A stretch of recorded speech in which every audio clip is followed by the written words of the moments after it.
নমস্কার বন্ধুরা, পম্পার কিচেনে আপনাদের সকলকে স্বাগত। মাত্র 1 কাপ সুজি আর গুঁড়ো দুধ দিয়ে আজ আমি আপনাদের সাথে অপূর্ব একটা মিষ্টির রেসিপি শেয়ার করব। আশা করছি আপনাদের ভীষণ ভালো লাগবে। খুব কম সময়ে বানানো এই মিষ্টিটা একবার হলেও আমার মতো বানিয়ে দেখবেন, দুর্দান্ত খেতে হয়। একবার খেলে দেখবেন বারবার বানাবেন। তাহলে চলুন দেরি না করে আজকের এই অপূর্ব স্বাদের মিষ্টির রেসিপিটা দেখে নেওয়া যাক। আজকের সুজির মিষ্টিটা বানানোর জন্য প্রথমে দেখুন গ্যাসটা জ্বেলে দিয়ে একটা কড়া বসিয়ে দিয়েছি। কড়াটাকে খুব ভালোভাবে গরম করে নিয়েছি। এবার এখানে দিয়ে দেবো এই চামচের 1 চামচ ঘি। ঘিটাকে দেখুন একটু ভালোভাবে মেল্ট করে একটু গরম করে নিয়েছি। এবার এখানে দিয়ে দেবো এই বাটির মাপ করে 1 বাটি সুজি।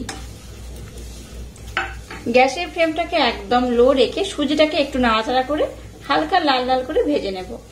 খুব বেশি কিন্তু লাল করতে যাবে না, একটু হালকা লাল লাল করে ভেজে নিলেই হবে। গ্যাসের ফ্লেমটাকে একদম লো রেখে সুজিটাকে দেখুন একটু হালকা লাল লাল করে আমি ভেজে নিয়েছি। খুব বেশি কিন্তু লাল করতে যাবেন না, একটু হালকা লালি ভাব হলেই হবে। এবার এখানে এই যে কাপটা নিয়েছি এই কাপের মাপ করে 1 কাপ দুধ, যে বাটির মাপ করে আমি সুজি নিয়েছি সেই বাটির মাপ করে এখানে 3 বাটি দুধ রয়েছে, তো সেই 3 বাটি দুধ এখানে আমি দিয়ে দেবো।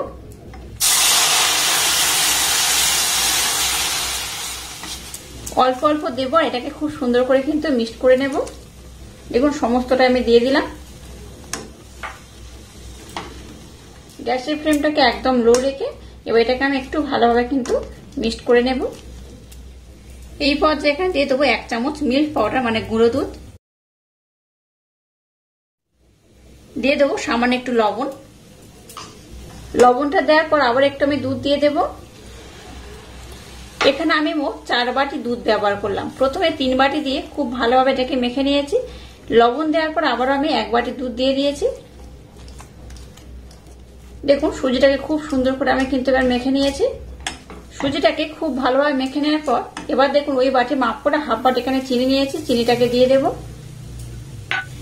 চিনিটা দেওয়ার পর এখানে কিন্তু আর দুধ ব্যবহার করবেন না। এবার চিনির সাথে সুজিটাকে আমি খুব ভালোভাবে কিন্তু এইভাবে কন্টিনিউ নাড়াচাড়া করে মিক্সড করে নেব। চিনিটা অটোমেটিক কিন্তু মেল্ট হয়ে যাবে, আর চিনিটা মেল্ট যতক্ষণ না হচ্ছে ততক্ষণ কিন্তু এটাকে নাড়াচাড়া করবেন। একদম ইউনিক পদ্ধতিতে আজকের এই মিষ্টিটা বানিয়ে দেখবেন, অসাধারণ খেতে হয়। একবার এইভাবে বানিয়ে খেলে দেখবেন আপনাদের বারবার বানাতে ইচ্ছে হবে। গ্যাসের ফ্লেমটাকে একদম লো রেখে কিন্তু এই মিষ্টিটা বানাবেন।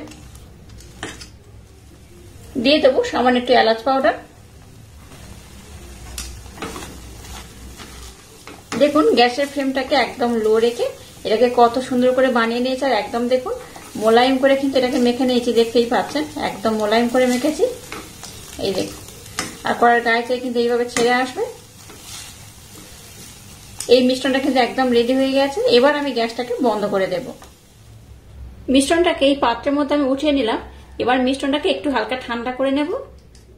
দেখুন সুজির মিশ্রণটাকে মোটামুটি আমি একটু ঠান্ডা করে নিয়েছি, হালকা গরম রয়েছে। এবার এই মিশ্রণটাকে একটু ভালোভাবে মেখে নেব। এবার এখান থেকে আমি একটু অল্প অল্প মিশ্রণ নিয়ে নেব।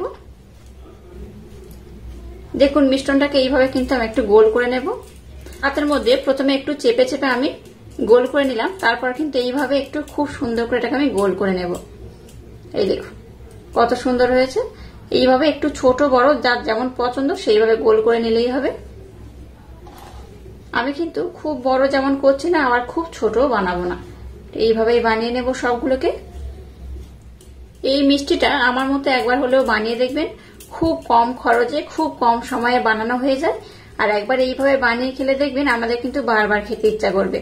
এটাকে আমরা লাড্ডু বা সন্দেশ বা মিষ্টিও বলতে পারেন, আমাদের যেমন ইচ্ছা সেইভাবে কিন্তু এটাকে নাম দিতে পারেন। এইভাবে কিন্তু সবগুলোকে আমি খুব সুন্দর করে গোল করে নেব। দেখুন সুজি দিয়ে সমস্ত মিষ্টিগুলোকে আমি খুব সুন্দর করে বানিয়ে নিয়েছি। এবার দেখুন এখানে নিয়ে নিয়েছি মিল্ক পাউডার। মিল্ক পাউডার এই একটা বাটির মধ্যে আমি নিয়ে নিয়েছি। এবার এই মিল্ক পাউডারের মধ্যে সুজির মিষ্টিটাকে এইভাবে আমি কোটিং করে নেব। দেখুন এটা কত সুন্দর দেখতে লাগছে। আর এইভাবে অবশ্যই একবার হলেও ট্রাই করবেন, দেখবেন অসাধারণ খেতে হয়। একবার খেলে দেখবেন আপনাদের বারবার খেতে ইচ্ছা করবে। এটাকে এই পাত্রের মধ্যে উঠিয়ে রাখবো। আর একই রকম ভাবে সবগুলোকে আমি খুব সুন্দর করে কোটিং করে নেব।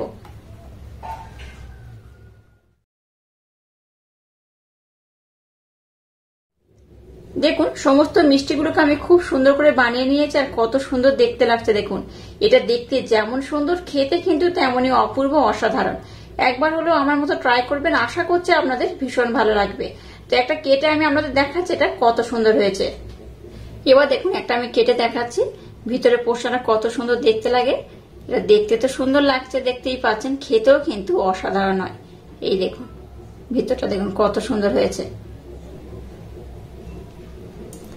দেখলেন তো এটা কত সুন্দর দেখতে লাগছে।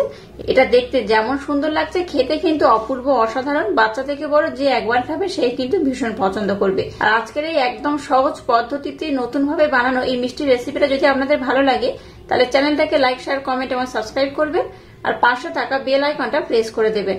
তাহলে টাটা, আবার দেখা হচ্ছে নতুন কোনো রেসিপি নিয়ে।